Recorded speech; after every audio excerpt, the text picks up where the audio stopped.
If only, Joey, there were a case study. Yeah. Maybe there were. How convenient. Maybe there was a country that actually didn't lock everything down and didn't force mandatory vaccinations and didn't fire people for not getting vaccinated.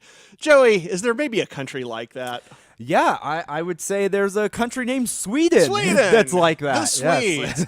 Now, if you are a follower of the Western Journal, you might have seen an article yours truly wrote, I think, 2 years ago. Yeah, a year and a half, August 2 years of 2020, I think.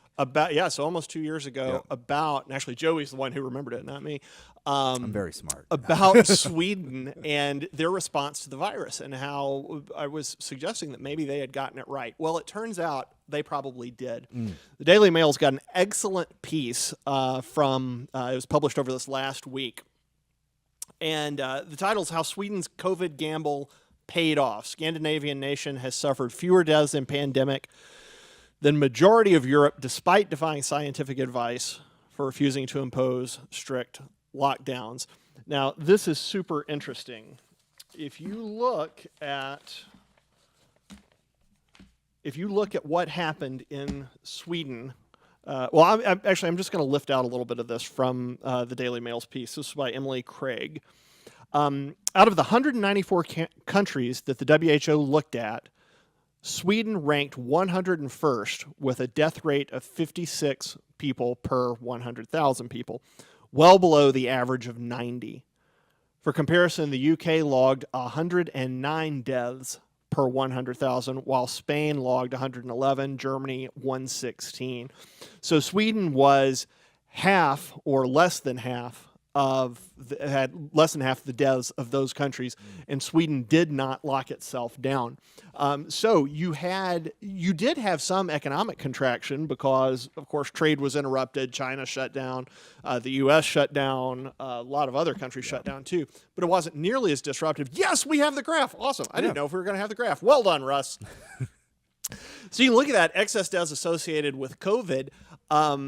You drop down 1, 2, 3, 4, 5, 6. The sixth country with the sixth least number of deaths is Sweden. I love that Norway somehow has a negative number, which I think means COVID brought people back to life. Not positive how to read that, but think about this in the context of what we have been through over the last 2 years. Think of it in the context of people who've lost their jobs, like that guy I was talking with. And, I don't know how the baby was lost, but we know stress is not good for mothers. And we know this has been an unbelievably stressful time to be alive. In fact, I'm sure she knew her husband might be about to lose his job. That's unbelievably stressful. That could have contributed to it. We have lost grandparents and grandparents because of unbelievably stupid policies that, like you mentioned, stuck seniors in nursing homes with... when you've got young kids, some parents will throw chickenpox parties. I remember that. Yeah. But it's like Cuomo did that with old people. And it wasn't chickenpox. Yeah. It was deadly to them. So utterly idiotic. And then you look at the jobs that were lost. You look at, Trump would not have lost the election had COVID not hit. There are crazy repercussions of this. Trump doesn't lose the election. Ukraine doesn't get invaded.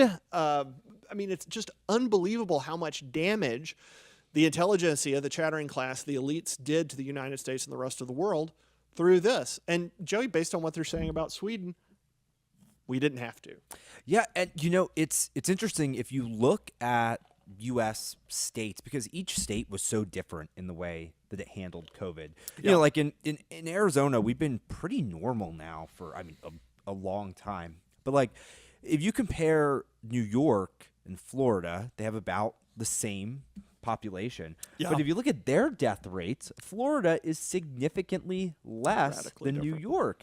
And Florida handled COVID pretty similar to how Sweden handled COVID. And the press they let people live. And the press savaged DeSantis for it. DeSantis is killing people. He is he's more interested in money and the economy than lives. And yet they did the Sweden thing and performed better. Yeah, and Florida's economy is thriving. In fact, people fled New York to go to Florida. People are happy and healthy and in the sun. Yep. And New York is still struggling to come back. So Florida got it right, just like Sweden did.